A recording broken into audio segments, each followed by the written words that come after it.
All right, guys, welcome back. Here we go. Here we go. It is Friday. It is rainy Friday, man. No interview today. It is literally a steady drizzle. It gets intense for a little bit, and then it goes back down, right? So I won't be hitting the streets today. This morning I woke up, went to go meet my dad for breakfast. That went great, man. Just normal father and son talk. That is one of the things I'm grateful for, man. Now that I have my life back, now that I'm in control, it's a damn good feeling, man. Just to be able to catch up. A little bit of an update coming up. So, I start my new job on Wednesday, 9 o'clock. So that'll be good, man. I'll be, I mentioned before, I miss working with people, and it'll be nice, man. It'll be nice. I'm still going to be doing eBay full time, or not full time, but yeah, you know what I mean. I'll be doing the job full time, and then I'll still be doing eBay, right? So, and when I do eBay, I didn't work. When I say full time, it's not like I work 40 hours a week on eBay. Like, I'm damn near working all day. That's just how it is, right? Whether it's like photographs, listing, inventory, it's a lot of behind the scenes stuff, doing some research on new items, all of that, right? It could consume your day full, which is could be pretty time consuming. But so it's really good to have a schedule, have a set schedule, and follow that, and adjust if you need to. So anyway, man, yeah, it was really good breakfast. Had an omelet, all that good stuff. So that was good. Start the new job on Wednesday. Looking forward to it, man. Looking forward to it, It's gonna be pretty wild. So I'm just getting some rest before I start doing that full time. So in the last video, this will be kind of like a story time type thing, but in the last video, I spoke on what happens when you violate work release.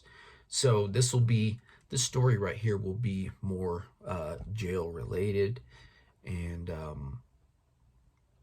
this story right here, man, is one of the worst and one of the best days of my life. I got sentenced to prison. The reason why I say, obviously it was the worst, because one of the worst, just because I got sentenced to prison, man. That doesn't happen every day. It happens every day, but except on the weekends. But it happens every day. People are getting sentenced to prison, and people are getting released from prison. So it sucked, man, just to be able to just because I got yanked from life, and now I had to do time. But the reason why I say it was one of the best is because it saved me from myself at that point in time. Obviously, in active addiction, I was causing a bunch of havoc, to myself, to family, and to anybody that was around me, man. Anybody that had something I wanted, whether it was like just a regular item or some cash, I always found a way. We always found a way, man. So, yeah, that was a rough time. So this is what happens when you get sentenced to prison. This was my experience. It's going to be different for everybody. I'm in Tucson, and I got sentenced to 2 years in the Arizona Department of Corrections. With my time served and the 85%, I only had to do 12 months. So when I hit the yard, man, one way I kept track of my time, instead of, say, for example, a full calendar year, just marking each day off, I was counting, all right, I have 52 Wednesdays, 51 Wednesdays left, 50 Wednesdays left, and then just keep going down, right? There were some weeks where I just didn't even bother, just because it didn't even matter, right? I still have months left, and I'm just like, whatever, dude. And then, fast forward some time, I'll mark the weeks off I didn't work off. So, yeah, prison wasn't the worst experience in my life. I didn't use while I was in there, and I made the best of the experience. I worked out and developed a pretty solid routine,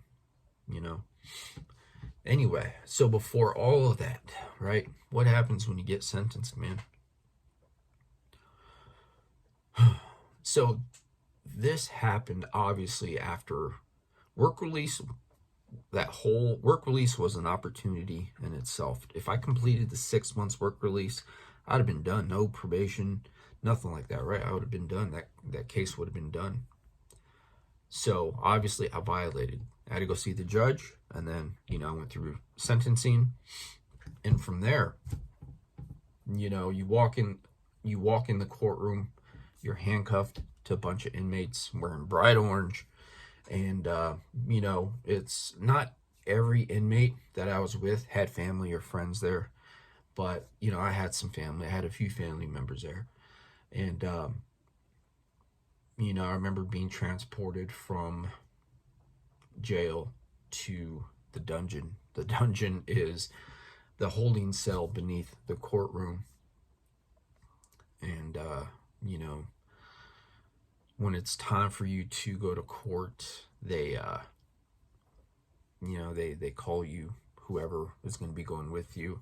You line up, you get handcuffed next to this person, and just walk in the courtroom, and they do the guys that are there from jail first.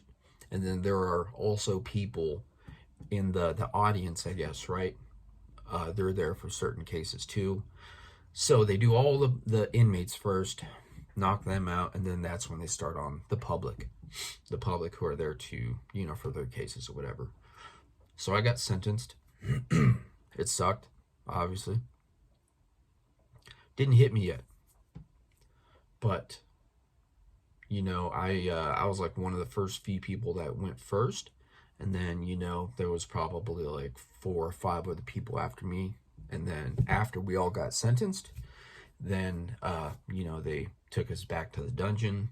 They lined us up, blah, blah, blah, took us in the van. So I knew at that point in the van, I knew at that point, I was thinking it was a real quiet ride for me. There were other inmates in the van just talking, right? Whatever. But it was a quiet ride for me. I was thinking, like, man, here we go. This is my first and only time in prison. I didn't know what to expect. So it was a real quiet ride for me. I was in my head. It sucked, man. It sucked. So we get back to the jail. From there, they take me back to the tower. That's where I was doing time with my cellie. And, once I got back, my court was like in the morning, like 8:30 or something. Then I got back sometime before noon. So I got back, went back into my cell. My cellie, he was taking classes to get his GED. So he wasn't there when I got back. He wasn't in the cell when I got back. He was taking a class somewhere in the jail. So as soon as I got there, man, it wasn't day room yet. So as soon as I got there, I just went to go lay down. Just lay down and just decompress. And just thinking, right? Just laying on my bunk. I was on the top bunk, so I was looking at the ceiling of the jail cell. Just thinking, I'm like, I know I'm going to be going to prison any day now. Any day. So, like I said in the last video, it took me a couple weeks, like 2 to 3 weeks, for them to take me from county jail to Phoenix. The classification there is called Alhambra. So normally they could take you like within a week or a few days, but for me, they were overcrowded at Alhambra, and so I had to wait a couple weeks, man, and it was weird. The longer time went, the more I was thinking, like, what is going on, man?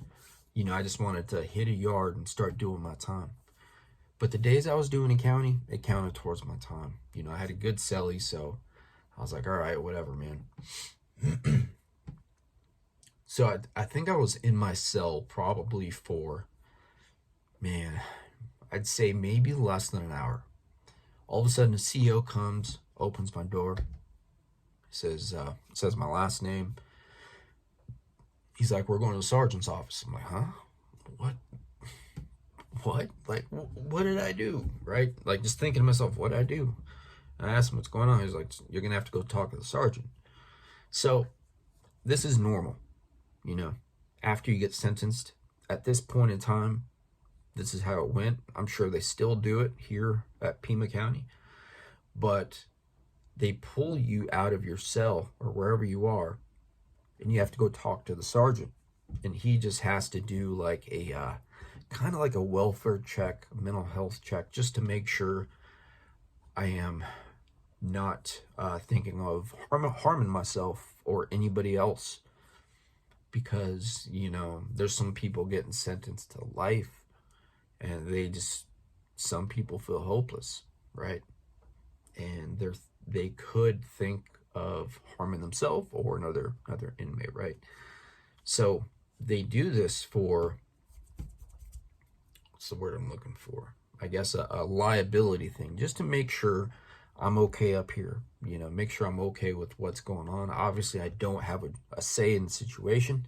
He just has to make sure I am okay. And he goes over my sentence, and, he kind of gave me a little bit of advice. It's like, man, don't trip. You're probably going to only do a year, maybe a little, like a year and a month or so. But I only had to do 12 months. He was right. With the 85% that you have to do here in Arizona, in my back time, he's like, don't trip, dude.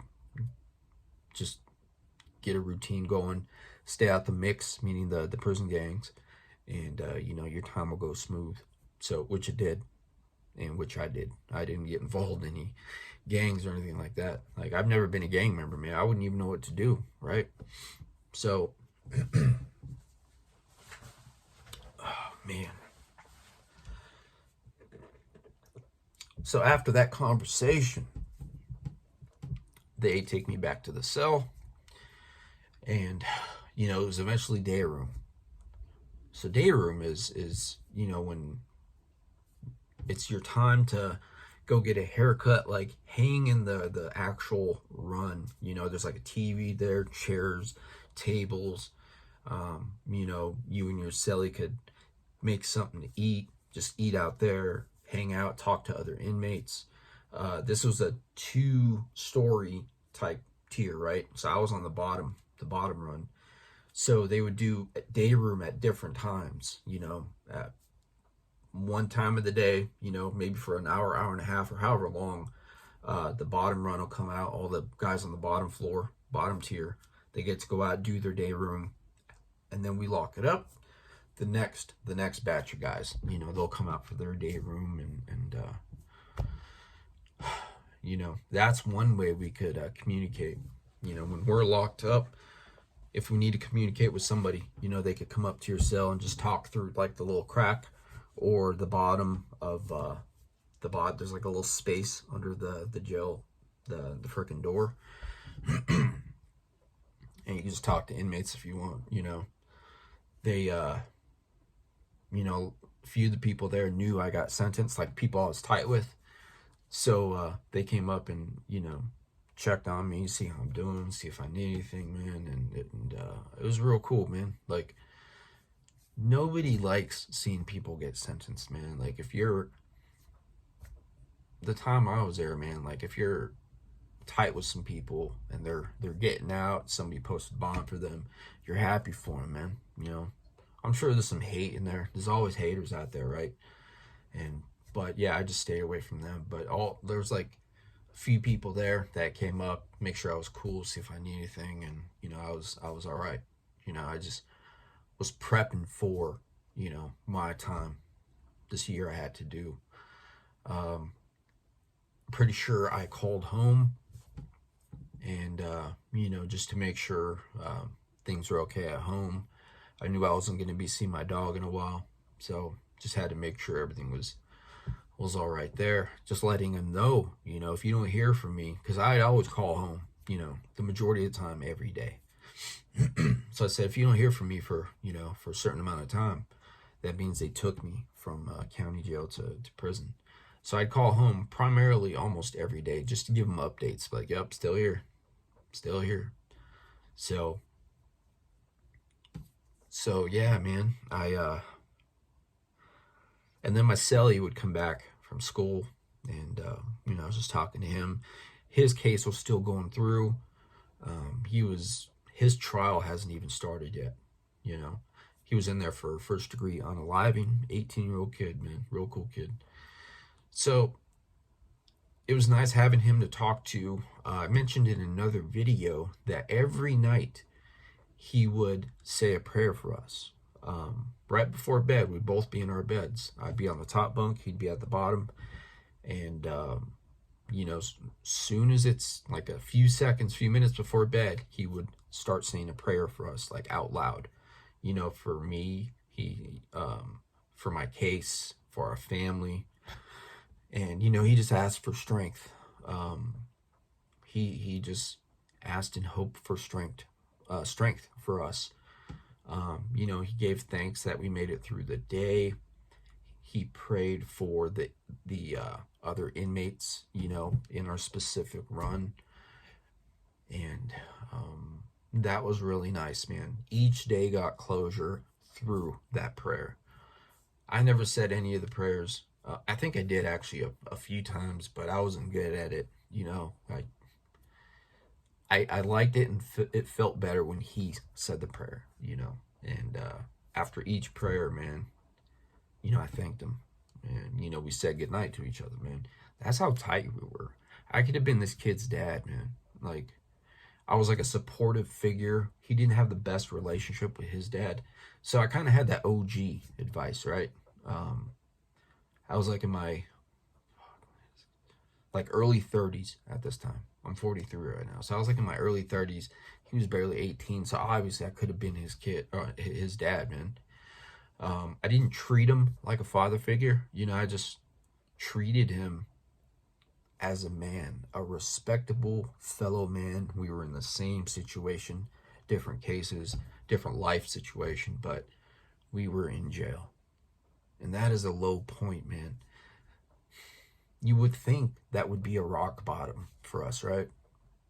But for a lot of people, it's not. For me, it wasn't. After I served my time in prison,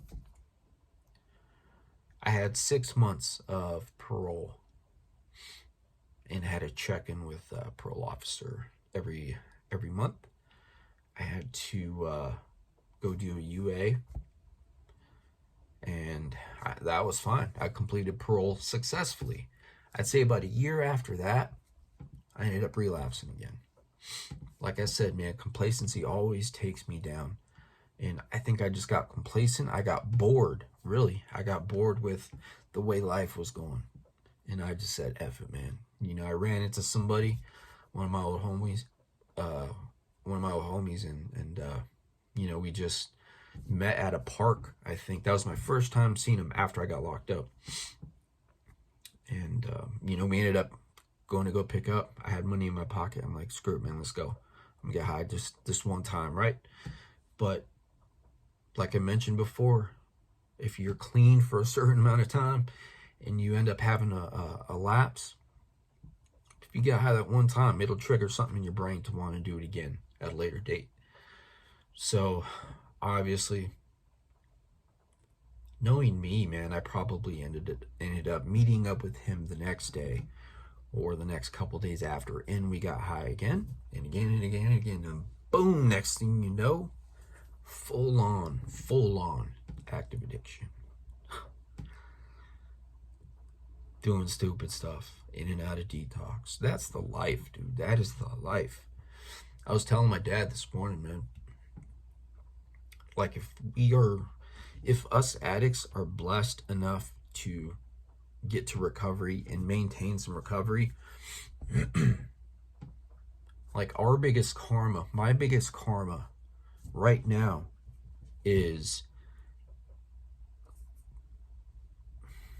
how did I word it? My biggest karma right now is dealing with the fact that, dealing with all the trauma, turmoil, and stress I cause on everybody. My karma right now is dealing with that, right? Knowing I did all of that in my past. Our karma is dealing with dental issues, medical issues, legal issues, any relationships that we have to, that we have to get back, right? Our karma, my karma, is dealing with my past. I guess that's what I'm trying to say. And that could be heavy, man, for a lot of people. It is heavy. It doesn't feel good. It doesn't feel good, man. So, in recovery, man, it's always good to be proactive. Whatever your recovery, whatever that looks like, going to meetings, therapy, whatever, right? You just got to be proactive with it. This right here, this is my recovery, man. Helping people on the streets, that's my recovery. Just being a good person, taking a shower, taking my dogs out, that's my recovery, man. I am not where I want to be in life, but I am super thankful as to where I'm at. And you always just got to keep pushing forward. I am bracing for this new chapter in life. Hopefully it goes good. Hopefully by early next year, or at least mid next year, however long it takes, I'll have my own house or whatever it is. I don't care, freaking studio, dude. Like, I don't care. I just want my own spot. If I had it my way, I don't want any neighbors. Like, I don't mind neighbors like in the neighborhood, but I just don't want any houses that are attached, like apartment style, just attached. I want some space, man. I want a little backyard for my dogs. So I'll be doing what it takes to make that happen. Now that I have this this new job, things should fall into place a lot faster, So in regards to eBay, that's a marathon. That's a marathon. Owning a business, entrepreneurial stuff, that's a whole nother video. It's a whole nother topic. But in this one, man, I just wanted to give you guys a little bit of insight as to my experience getting sentenced and what happens afterwards. And yeah, man. So it is still raining out there, dude. So hopefully tomorrow is better. If it is more clear, I don't care if it's cloudy or cold, but I just don't want it to be raining while I'm out there with my phone here, because that's what I use for the interviews. But yeah, before I keep rambling, man, just want to say thank you for watching. Yeah, this video is all right. Thanks for watching. Have a good day.